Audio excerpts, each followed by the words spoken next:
Kung yung pong mga nakatatanda rito, kung kilala niyo po si Father Doy Austria, ako po ay isa na sa naging angel ni Padre Austria nung panahon na yon. Um, Noon nga po, nung panahon na yon ay madalas po ako sa simbahan, naging miyembro din po ako ng choir.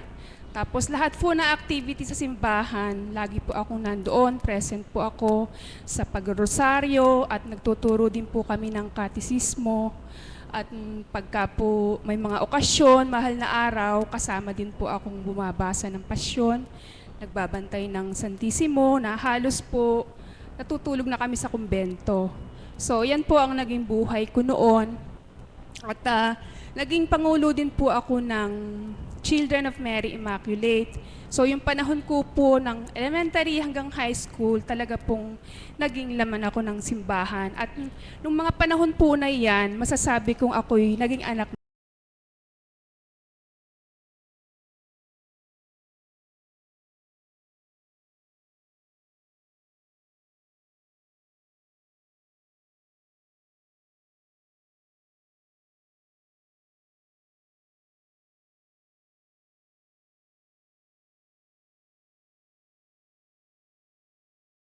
Naiwanan ko po yon simula po nung ako'y mapa-Maynila na.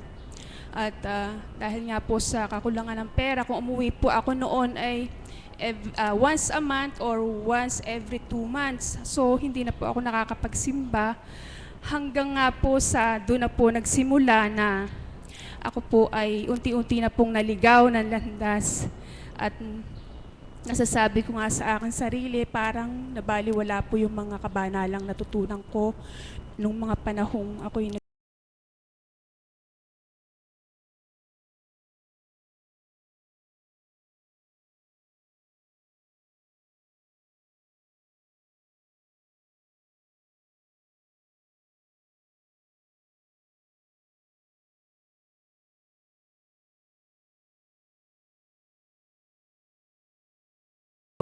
para po maiahon sa hirap yung aking pamilya. So nakapag-abroad po ako at doon po nagtuloy-tuloy po na tuluyan na po akong naligaw ng landas.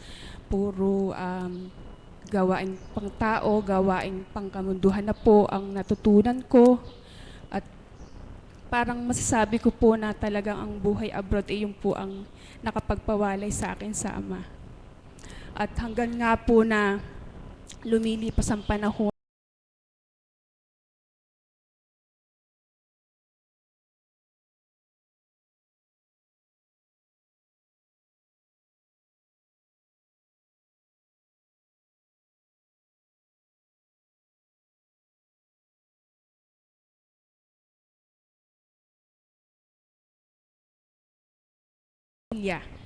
ang nangyari po sa akin ayon, tuluyan po akong naligaw ng landas. At habang tumatagal po na nagkakaedad po ako, na-realize ko naman po na yung mga ginagawa ko pong kamalian, pagkakasala sa ating Panginoon. Kaya po nung mga huling panahon ko bago ako nagkaroon ng karamdaman, lagi ko pong, basta po ako'y nanalangin sa Kanya, lagi ko pong sinasabi na, sabi ko, Lord, bago nyo bawiin ang buhay na pinagkaloob nyo sa akin, sana po ay mabigyan nyo ako ng pagkakataon na makapagbagong buhay, mapagsisihan ang lahat ng mga kasalanan ko. Dahil sa kabila po ng mga maling landas na tinatahak ko, alam ko po sa aking puso na mali lahat yun, nakasalanan sa Diyos yun. So, yun po ang hinihingi ko sa Kanya. Tuwing mananalangin po ako na bigyan akong pagkakataon na makapagbagong buhay, mapagsisihan lahat ng kasalanan ko.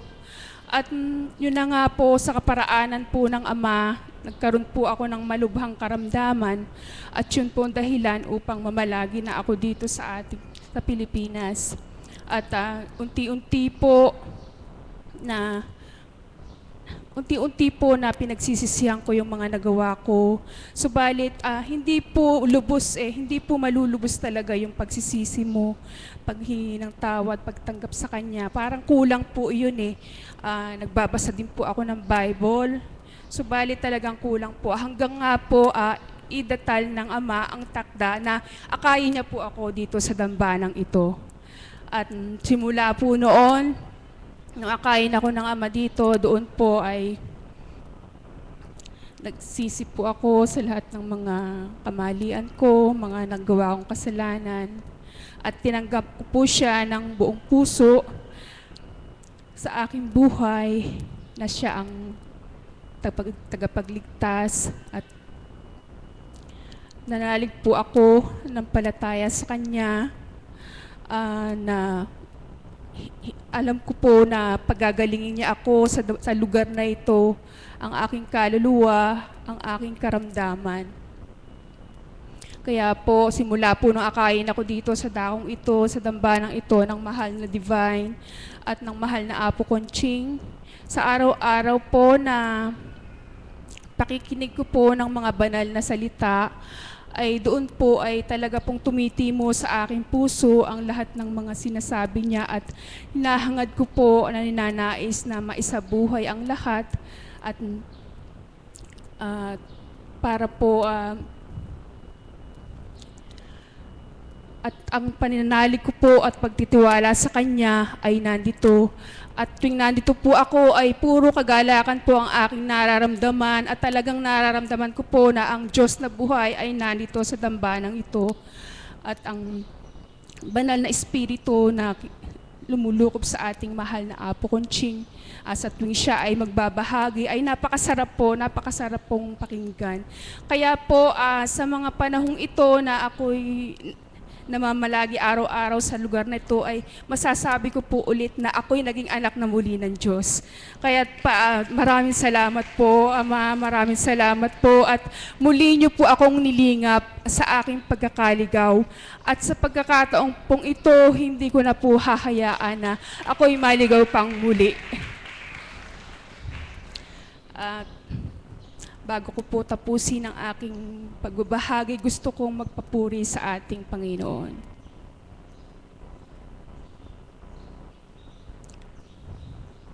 Nais kong ika'y maranasan, pagkilos mo'y aking inaasam, pagkat sa'yo ko lang natagpuan ang tunay na kagalakan.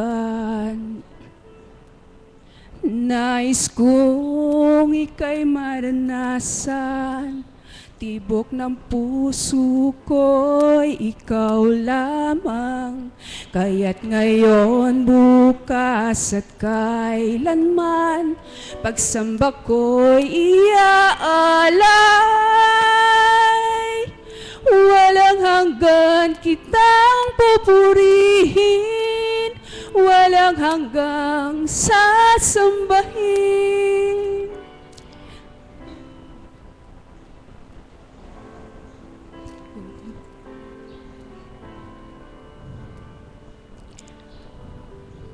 Walang hanggan kitang papurihin, walang hanggang sasambahin. Magkulang man ang puso kong ito, mamamalagi sa'yo. Walang hanggan kitang papurihin, walang hanggang sasambahin. Buong laman ng puso kong ito, mamamalagi sa'yo.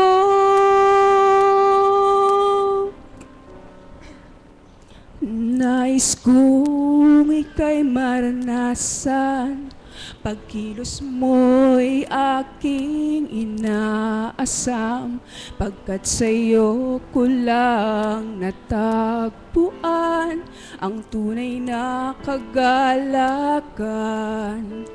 Nais kong ika'y maranasan, tibok ng puso ko'y ikaw lamang, kaya't ngayon, bukas at kailanman, pagsamba ko'y iaalay. Walang hanggan kitang pupurihin, walang hanggang sasambahin. Magkulang man ang puso kong ito, mamamalagi sa'yo. Walang hanggan kitang pupurihin, walang hanggang sasambahin. Buong laman ng puso kong ito, mamamalagi sa'yo. Walang hanggan kitang pupurihin, walang hanggang sasambahin. Buong laman ng puso kong ito, mamamalagi sa'yo. Buong laman ng puso kong ito, mamamalagi sa'yo. Maraming salamat po.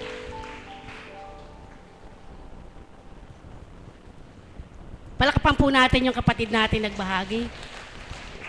Tunay ngang kapatid, tunay nga ang iyong binahagi sapagkat isa ka sa mapalad na akay ng Panginoon dito sa dakong banal na ito. Kaya yung nawala mong pangarap, hayaan mo ang Panginoon ang magtuloy sa iyong pangarap. Di ka niya pababayaan at di ka niya iiwan. Maging matatag ka lang sa pagtitibay at pananampalataya. Gagaling ka, kasama mo kaming mananalangin sa bawat araw. Salamat sa iyo, kapatid. Nais ko pong tawagin ang aming isang alagad na mag-aalay po sa atin ng magandang awitin. Siya po yung ating organismo. Organisto po. Ang pinagpala ng kamay ng Panginoon sa kanyang pagtugtog. Bawat kanta ng ating banal na espiritu ay nasusundan niya. Kaya, Tito Alan, sige po, maghandog na po kayo ng inyong awitin sa ating Panginoon.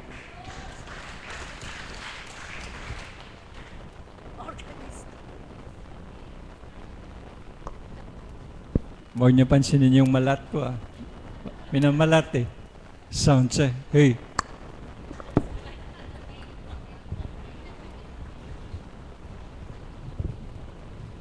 To my friend Louis Lee and to Tita Marie. I try it one more. One more time.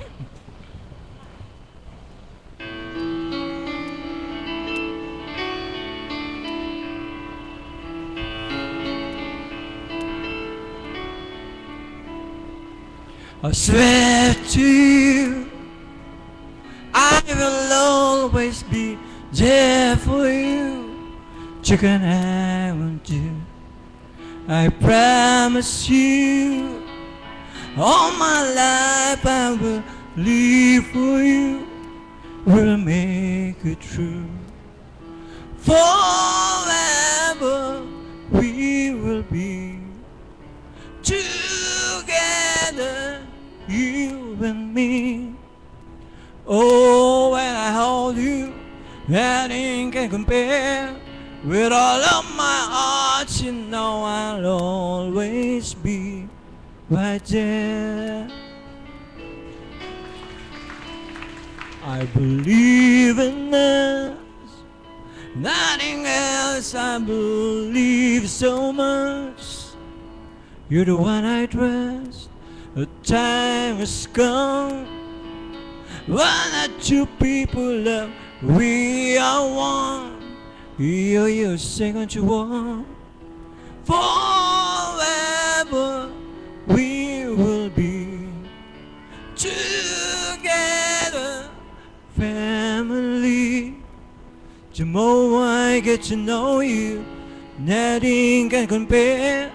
With all of my heart, you know I'll always be right there.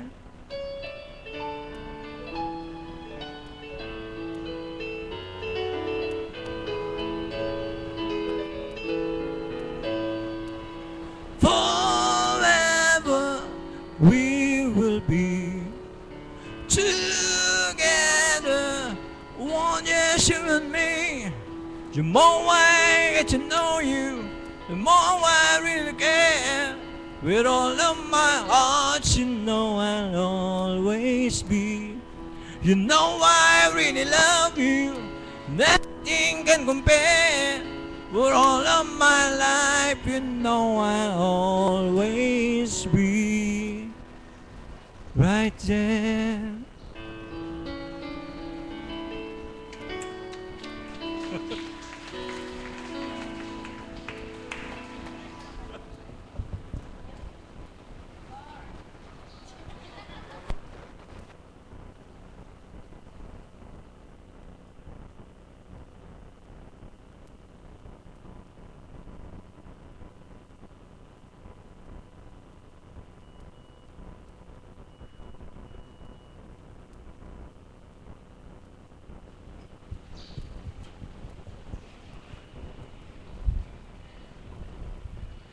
Salamat po, Tito Alan, sa maganda niyong pag-awit.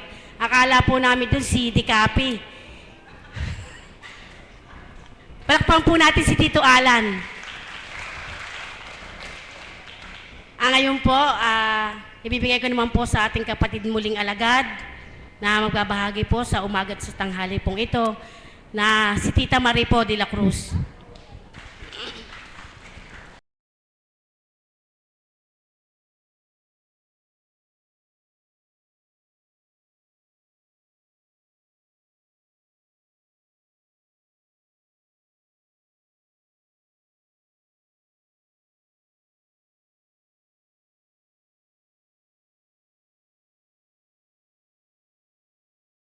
Palakpakan po ulit natin ang buhay ng Diyos.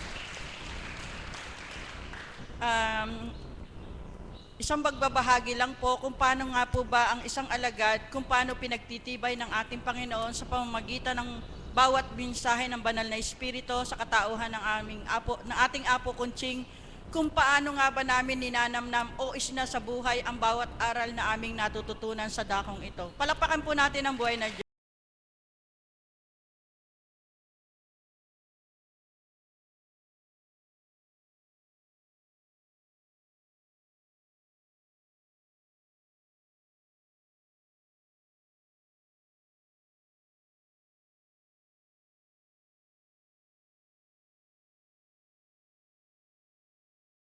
Binibigay sa bawat isa sa atin, magtiwala lang tayo sa Kanya, manalig, at ibibigay niya ang higit na wisdom o ang kaliwanagan o ang marapat mong gawin sa oras ng mga ganong pagkakataon. Palakpakan po natin ang buhay ng Diyos.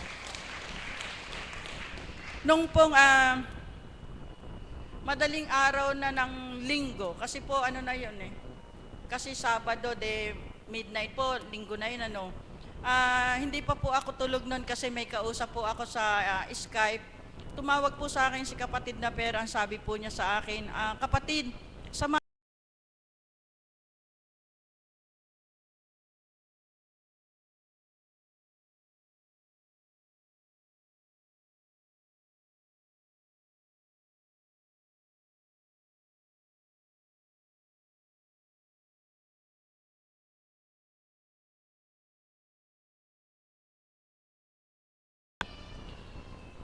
Nung nandun po ako sa aming tahanan, alam ko din po na si kapatid na Marisa ay dumudulog na ng mga sandaling iyon sapagkat kung sa dati nating buhay, ano ba ang kaya nating magawa ron at nakakatakot, baka mamatay pa pag nandun na kami. Di po ba? Palakpakan po natin ang buhay ng Diyos.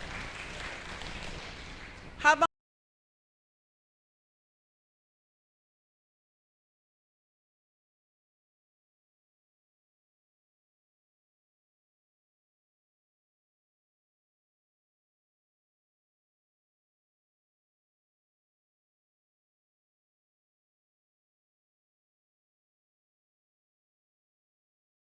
gate, kasi doon naman sa barracks doon sa amin nakatira. Hindi po ngayon mabuksan dahil madaling araw na. Sabi niya, paano ba ang gagawin ko?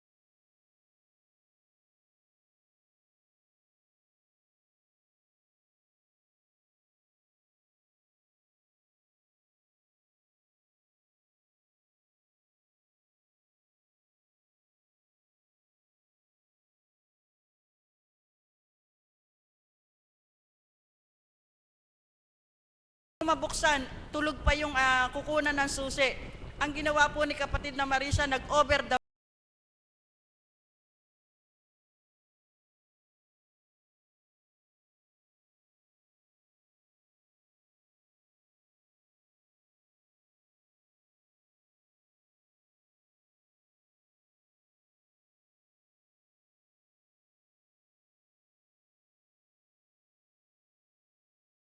sapagkat hindi ganun kadali ang pupuntahan namin, sapagkat oras na may maganap doon na andun kami, baka sisihin pa kami.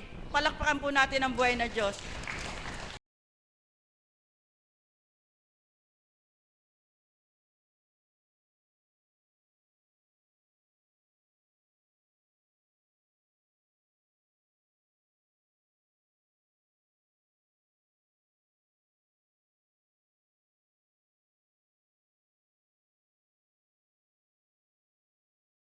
Ng San Roque, diretso kami sa tahanan kung saan nandoon ang pasyente.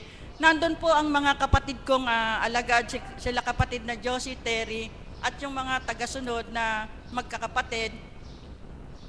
Nakahiga po sa isang sopa yung batang lalaki na diretso. Nagtinginan po kami ni kapatid na Marisa sapagkat nakalak na po yung kanyang panga.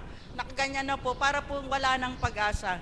Talaga pong as in wala ng pag-asa. Nung hinipo ko po yung paa niya, wala na po siya. Tumanaw ako, nagtanawang kami ni kapatid na Marisa, inapuhap niya yung kamay. Ako po, sabi ko dun sa kailangan ng mainit na tubig kasi para mahabol po. Purihin ang Panginoon, kumukulo ang mainit na tubig, pinalagay dun po sa palanggana, humingi ako ng towel. Hindi ko po maintindihan paano ko hahawakan sa sobrang malapnos na ang aking kamay. Tingnan niyo po, may bakas pa yan yung mga. Nung ginanon ko po, talagang umuusok pa po. Idinampi ko po sa mukha ng pasyente para mahimasmasan. Gumanon po, purihin ng Diyos, binigyan ng hininga ang aming kapatid. Habang galak na galak kami sa aming nasisilayan ni kapatid na Marisa, subalit wala kaming imikan, kundi patuloy kaming nakikipagniig sa aming Panginoon, sa ating Panginoon, na patuloy niyang ibigay ang kanyang espiritu at paduluyin niya sa katauhan namin upang ang bawat haplos namin sa batang iyon ay magkaroon ng buhay. Purihin ang Panginoon. Sige po, haplos dito. Lagay po dito ng pati po yung hindi po kasi pwedeng haplusin pagka po naglalak at baka may pumutok na ugat, magiging yun po ang sanhi ng comatose o kung ano pa man. Subalit napakabuti ng ating Panginoon, ipinaisip po sa akin yung mainit na bimpo, hinawa ko po dito at ito po ang pinangmasahe ko. Purihin ang Panginoon, natanggal po ang lock ng kanyang muka. Sapagkat si kapatid na Marisa, diretso po ang paghawak niya upang mahabol yung oxygen po sa puso. Habang ganun po ang mga senaryo, andun po yung nag-BP. Pag binipi po, hindi makita, wala pong blood pressure, walang BP. Habang nakatingin lang po sa amin yung nag-BP kung anong gagawin namin sapagkat syempre nag-aral po yun, ang iniisip po nun, yung pinag-aralan niya, pag ganun senaryo, wala na po. Subalit, sabi nga, pag nasa Panginoon ka at ang Panginoon ang baluti mo, saan ka man dumako, hindi ka niya pababayaan. Palakpakan po natin ang buhay ng Diyos. Kaya po mga kapatid, ano lang po ba ang ibig kong ipahiwatig kaya ko binahagi sa inyo? Hindi po upang ipagmalaki, kundi po upang lalo niyong makilala ang Panginoon kung gaano siya kabuti sa ating lahat. Magtiwala lang tayo sa Kanya, manampalataya at higit sa lahat, huwag tayong magpanik, huwag tayong kung anong isipin natin, una natin siyang dulugan at tawagin sa mga sandali ng ganong kagipitan at hindi niya tayo pababayaan. Palakpakan po natin ang buhay na Diyos. Nung pinainom po ni kapatid na Marisa ng alokbate at saka sterilize, ayun po, dahil po yung dila niya umatras na po at bumilog. Subalit po, nung nakainom po siya ng alokbate at nalululo niya, lumapad na po yung dila niya. Ibig sabihin po noon, yung ugat niya, nabuhay po. Palakpakan po natin ang buhay na Diyos. At nung okay na po, medyo tumaas na po ang BP niya, nag-80 over 50. Palakpakan natin ang buhay na Diyos. Ibig sabihin, walang imposible sa Diyos. Ang lahat ay kaya niyang gawing posible. Amen po ba? At nung okay na po, at sabi nga po, okay na, sabi po namin ni kapatid na Marisa, alis na po kami. At tumawag daw po kay kapatid na Marisa ang pamilya, kahapon po, normal na po ang normal na po siya, nakakapagsalita na po, nanlalambot lang daw po, kaya hindi po nakaparito, ganyan.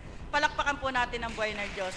Ganun po kumilos ang ating Panginoon sa sino mang tao o sino mang anak niya nananalig at nananampalataya sa Kanya, kung paano nga ba niya ipinakikita ang Kanyang hiwaga. Sapagkat kung iyon ay dadali natin sa ospital, hindi po pwedeng ibiyahe. Bawal pong ibiyahe ang mataas ang presyon at mababa ang presyon. At kung iyon po naman ay sasaksakan ng, siyempre, aagapan po ng ospital yon, doon po nagkakaroon ng hindi magandang resulta sapagkat yung nagsasalubong po. Subalit po sa sa kapangyarihan at sa binahagi sa atin ng banal na Espiritu kung ano nga po ang gagawin sa ikabubuti ng bawat may karamdaman. Subalit kung nananalig at nananampalataya tayo, walang imposible na ipagkakaloob niya. Palakpakan po natin ang buhay ng Diyos. At kagabi naman po, kung nung isang araw po ay sobrang taas, 50/40, kagabi naman po, 240/200 naman po. Yung kapatid po namin panganay, tumawag po, nauna po ulit doon si kapatid na Marisa, tinawagan po uli ako ng kapatid ko at ang sabi po, yung kapatid ko daw po, tumataas ang presyon. Sabi ko, ano ba, 240/200.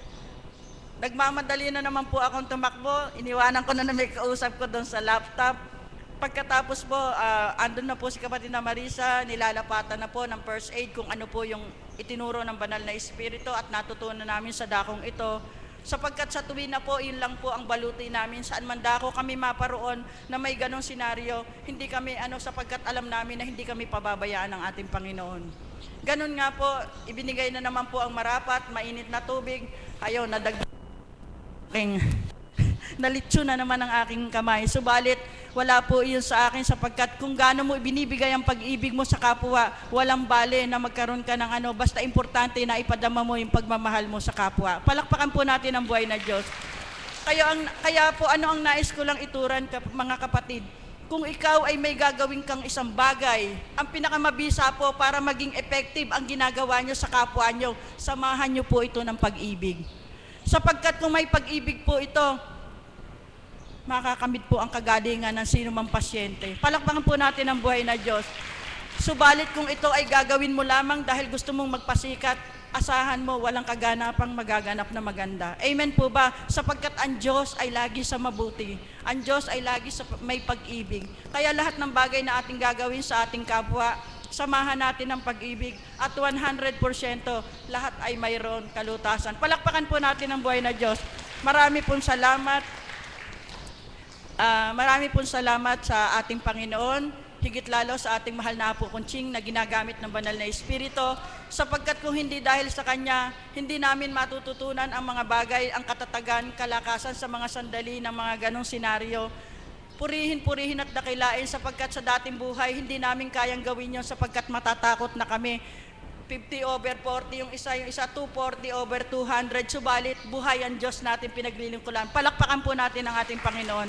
Marami pong salamat at nawa, higit lalo niyong kilalanin ang ating Panginoon sa katauhan ng ating mahal na Apo Kunching at hindi kayo malulugi, tutubo po kayo at higit lalo hindi kayo matatakot sa buhay anuman ang ating nakakamtan. Manalig, magtiwala at umasa. Ang Diyos ay buhay sa ating lahat. Magandang umaga po sa inyo lahat.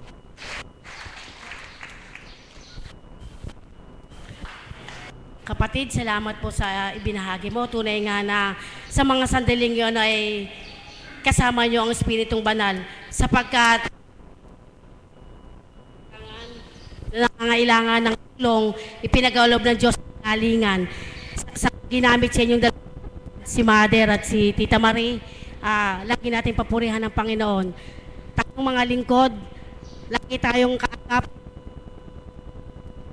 ng tulong. Ang sa dakong ito lang pinahagi ng Panginoon.